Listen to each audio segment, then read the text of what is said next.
le serment sur la montagne. Donc Matthieu 5. Matthieu 5.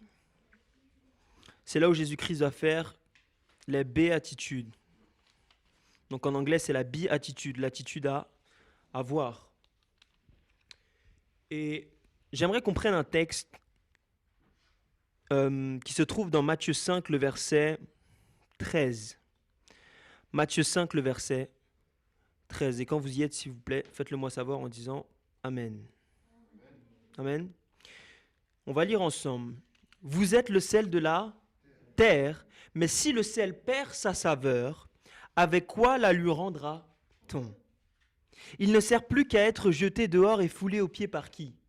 Les hommes. Vous êtes la lumière du monde, une ville située sur une montagne ne peut être cachée et on n'allume pas une lampe pour la mettre sous le boisseau, mais on la met sur le chandelier. Elle éclaire tous ceux qui sont dans la maison. Et le verset 16 va dire que votre lumière luise ainsi devant les hommes afin qu'ils voient quoi? Vos bonnes œuvres, donc les œuvres que Christ a préparées d'avance pour tout un chacun, et qu'ils glorifient votre Père qui est dans les cieux. J'aime beaucoup les béatitudes. Parce qu'avant que Jésus-Christ dise « Vous êtes le sel de la terre », il va dire le verset 12 et le verset 11 « Heureux lorsqu'on vous outragera, qu'on vous persécutera et qu'on dira faussement de vous toutes sortes de mal à cause de moi. » Ce qui veut dire que vous ne pouvez pas encore être la lumière du monde et être le sel de la terre sans être passé par des épreuves.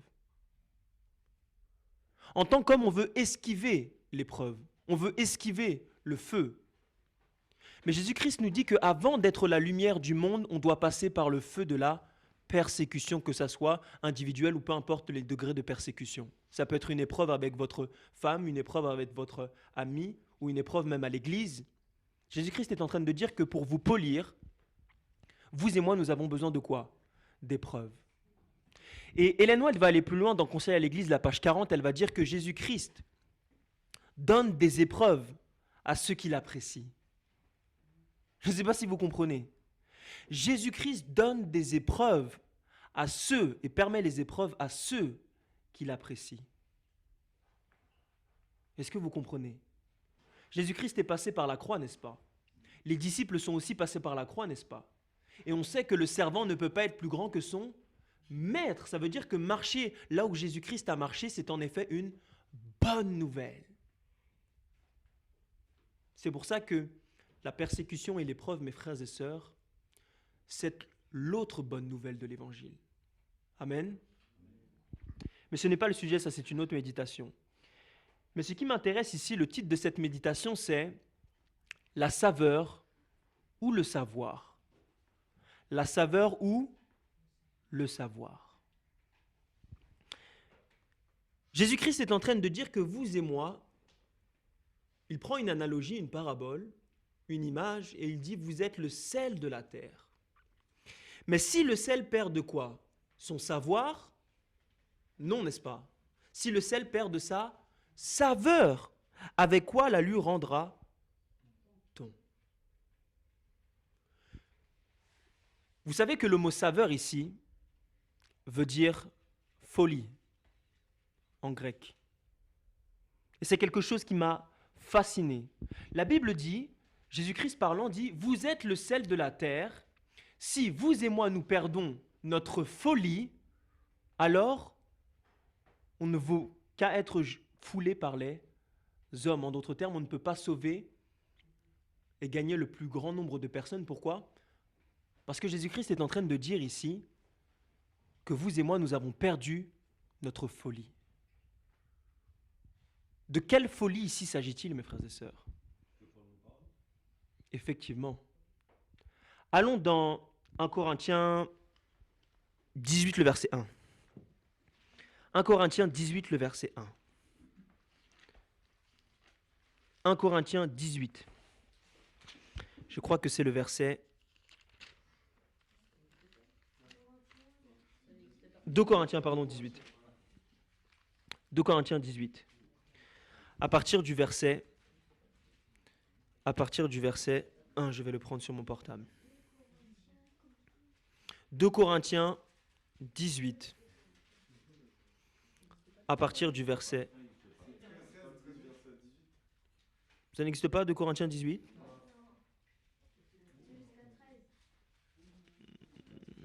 Je vais vous donner ça, 30 secondes. Parce qu'il me manque des pages sur ma Bible, vous comprenez? Du coup, je ne l'ai même pas sur mon... 1 Corinthiens 1, pardon, le verset 18, pardonnez-moi. Je confonds toujours les deux. 1 Corinthiens 1, le verset 18. Heureusement qu'il y a de la pitié ici. 1 Corinthiens 1, le verset 18. On va lire à partir du verset 17. Ce n'est pas pour baptiser... Vous y êtes, mes frères et sœurs? 1 Corinthiens 1, le verset 17 à 18. Ce n'est pas pour baptiser que Christ m'a envoyé, c'est pour annoncer quoi? L'évangile, et cela sans la sagesse du langage, afin que la croix de Christ ne soit pas rendue vaine. Car la prédication de la foi est une folie pour ceux qui périssent, mais pour nous qui sommes sauvés, elle est une puissance de Dieu. Ce qui est une folie pour le monde, c'est la prédication de quoi? La croix. Ça veut dire que la saveur dont Jésus-Christ parle dans Matthieu 5, le verset 13, cette saveur, cette folie qui donne tout le goût au sel qui est représenté par vous et moi, c'est la prédication de la croix. C'est la prédication de la croix. Enlevez la croix de votre vie, enlevez la croix d'une méditation, enlevez la croix d'une étude, enlevez la croix d'une musique, enlevez la croix de tout ce que vous faites, c'est zéro. C'est un sel sans saveur. Est-ce que vous comprenez, mes frères et sœurs? Vous savez que le sel est aussi utilisé pour purifier les aliments. On l'avait vu avec notre frère lorsqu'il nous parlait de la viande. Que lorsqu'on mettait du sel, lorsqu'on met beaucoup de sel, ça absorbe le sang, n'est-ce pas? Donc c'est un rôle ici de purification et aussi de conservateur, n'est-ce pas? Vous savez que l'eau aussi a un rôle de purification, n'est-ce pas? C'est pour ça que lorsque un homme et une femme rentrent dans les eaux du baptême, théoriquement, ils devraient ressortir comment? Purifiés, n'est-ce pas? Mais symboliquement, effectivement. Mais la question que je vous pose, c'est pourquoi il y a tant de baptêmes et peu de disciples? Serait-il possible que les gens soient purifiés, mais lorsqu'ils sortent, la saveur n'a pas changé? Serait-il possible que lorsqu'on emmène des gens dans des classes baptismales, on leur parle de tout, des prophéties, des machins, des bidules chouettes, et c'est ce qu'on m'a fait lorsque je me suis baptisé, c'est pour ça que je suis ressorti exactement là comme j'étais au début. Je me rappelle même que le soir même d'après mon baptême, exactement, pécheur mouillé. Le même soir, j'ai fait exactement les mêmes bêtises que je faisais en semaine. Le baptême n'avait rien changé dans ma vie. Pourquoi? Parce que dans les classes préparatoires, on m'a parlé de tout, du millénium. On ne m'a pas parlé de deux choses, pour être honnête avec vous. De la réforme sanitaire et de la croix. C'est les deux choses qu'on ne m'a pas présentées. Conséquence, je suis ressorti exactement le même que je suis rentré. Effectivement. Donc on a ce qu'on fait aujourd'hui, on veut anticiper. Mais Dieu n'a pas demandé ça. Dieu a dit, baptise-les et enseigne-les après. Oui. Donc on fait le contraire dans l'Église. Effectivement. Mais il faut les enseigner même avant, après, pendant, en permanence. Tant qu'on n'est pas sûr que la personne est ancrée dans la vérité présente, on ne peut pas la laisser toute seule. Comme ça, c'est impossible. Ça rappelle l'histoire de Nicodème, lorsqu'il a demandé à... Oui. Mais comment? Effectivement. Parce que Nicodème n'avait pas compris, il avait pris littéral. Comment une personne qui est déjà née peut naître de nouveau? Mais Jésus-Christ va dire en vérité, je vous le dis, le vent souffle où il veut et tu ne sais d'où il vient. En fait, nous avons une transition entre la présence de Christ, comme le frère vient de parler. Christ a été confronté à la loi de Moïse, mais c'était une sorte de loi. Mais Christ est venu pour démonter tout ça. Effectivement. Nous sommes en train de voir également le docteur de la loi qui est en face de Christ. Mais Christ, là aussi, l'a démonté pour démontrer que c'est moi qui suis la lumière. Exactement. Donc, nous sommes en train de... Christ a mis de côté la loi, temporairement, pour dire que c'est moi qui suis Christ. Oui. Effectivement. Mais Christ n'a pas aboli la loi, que ce soit clair et net. Il a juste délié la loi, c'est-à-dire en sortant toutes les traditions des hommes et en montrant maintenant quels étaient véritablement là les 10 commandements. Donc il a personnifié la loi. Est-ce que vous comprenez ça? Maintenant, pourquoi la saveur et le savoir? Lorsque l'on lit Osée 4, le verset 6, la Bible nous dit « Mon peuple périt faute de connaissance ». Et lorsqu'on prend ce verset-là, on l'interprète très mal. Puisque lorsque l'on parle de connaissance ici, on ne parle pas de connaissance intellectuelle, ni de connaissance biblique à proprement dit. Le fait que vous connaissez les 2300 soirs et matins par cœur, ça ne veut rien dire. Le fait que vous savez expliquer Daniel 2 intellectuellement, ça ne veut rien dire. Est-ce que vous comprenez? Mais lorsque l'on parle de mon peuple périt faute de connaissance, ici il nous est question de la connaissance de la vie éternelle, c'est-à-dire de Jésus-Christ. De Jésus-Christ. Dans Matthieu 18, le verset 16, lorsque Jésus-Christ va parler à Pierre, il va dire « Je bâtirai mon église sur cette pierre ». Et le mot pierre ici, ce n'est pas Pierre, le nom Pierre, c'est le mot Pétros, qui veut dire rocher, qui est répété par Paul en disant que le rocher, c'est Christ. Donc je bâtirai mon église sur quoi? Sur les prophéties? Non, sur Christ d'abord. Et c'est là que les prophéties ont un sens. Serait-il possible, mes frères et sœurs, que l'on ait perdu cette saveur au détriment du savoir? Puisque lorsqu'une personne est imbue de cette saveur, de cette folie qui est la croix, de cet amour que Christ a manifesté à la croix, cet amour agapé, cet amour désintéressé pour l'autre, serait-il possible que nous ayons perdu notre premier amour?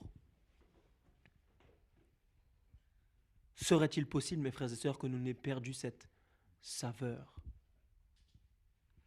Et Paul va dire quelque chose de très intéressant dans 1 Corinthiens 8, le verset 1.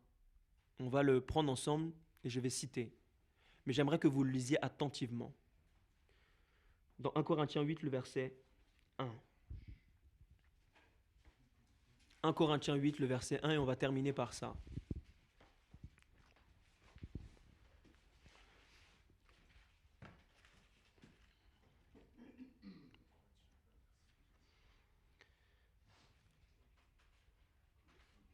« 1 Corinthiens 8, si je ne me trompe pas, le verset 1. Est-ce qu'on peut lire ensemble? Pour ce qui concerne les viandes de sacrifice. Ici, Paul va répondre aux questions sur les Corinthiens sur la viande sacrifiée aux idoles. Mais il va donner un détail très important ici. Pour ce qui concerne les viandes sacrifiées aux idoles, nous savons que nous avons toute la connaissance. La connaissance quoi? Enfle, mais l'agapé. Si dans votre Bible vous avez le mot charité, mes frères et sœurs, je vais être très gentil, jetez votre Bible. Je vous explique pourquoi. Parce qu'il y a une grande différence entre charité et l'amour. Agapé. Puisque l'amour charité, c'est charistas. C'est l'amour, tu m'aimes donc, je te donne un cadeau, et c'est ce cadeau qui va faire par exemple que je t'aime. Donc si tu me fais du bien, je vais t'aimer. Il y a un gros problème.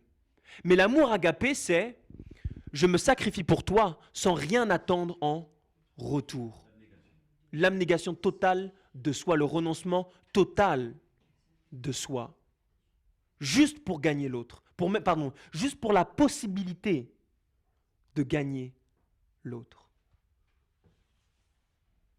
Et ici, Paul est en train de nous dire que la connaissance enfle, mais que l'amour, lui, édifie. La saveur ou le savoir. Ce qui fait de vous des chrétiens, mes frères et sœurs, ce n'est pas le savoir. Ce qui fait de vous des chrétiens authentiques et non hypocrites, c'est votre saveur. Et cette saveur-là est déterminée dans la manière dont vous allez traiter les autres. Puisque la Bible dit que le premier commandement, c'est d'aimer Dieu, n'est-ce pas? Mais le deuxième commandement est égal au premier, qui est aimer les autres. Ça veut dire la manière dont vous allez démontrer comme vous-même, oui. Démontrez l'amour que vous avez pour les autres détermine votre degré d'amour pour qui? Dieu. Dieu, mes frères et sœurs. C'est la saveur du chrétien. Et Ellen White va dire dans Heureux ceux qui, la page 36, je crois que c'est le paragraphe 3, elle va dire que la saveur qui est décrite dans Matthieu 5, le verset 13, c'est l'amour de Christ dans notre vie, sa justice qui s'accomplit dans notre vie. En d'autres termes, si vous et moi, nous n'avons pas cette saveur dans notre vie, nous n'avons pas encore fait notre rencontre avec Christ. Beaucoup de convaincus dans l'Église, peu de convertis. Beaucoup de personnes qui connaissent soi-disant la Bible, mais qui pourtant ont raté Jésus-Christ. Beaucoup de campagnes d'évangélisation que l'on fait, n'est-ce pas? Mais pourtant, comment vous expliquer que des millions de jeunes, et je parle en millions, je ne parle pas seulement dans la France, ratent Jésus-Christ pendant ces campagnes-là? Pourquoi, mes frères et sœurs? Parce que nous avons écarté la savoir au dépit on a écarté la saveur au dépit du savoir. C'est pourquoi, mes frères et sœurs, cette saveur-là qui donne tout le goût au sel, qui donne tout le goût au plat principal qui est l'évangile éternel. Cette saveur-là, mes frères et sœurs, vous et moi, nous ne l'avons pas. Nous ne pouvons pas l'avoir. Ce n'est pas quelque chose que nous produisons de nous-mêmes. Est-ce que vous comprenez? Mais cette saveur est déversée par quelque chose de très important et ça va introduire la méditation de mon frère. On va aller dans Romains 5, le verset 5. Et on va terminer par ce magnifique texte qui est la clé du réveil. Romains 5, le verset 5. Si vous vous demandez comment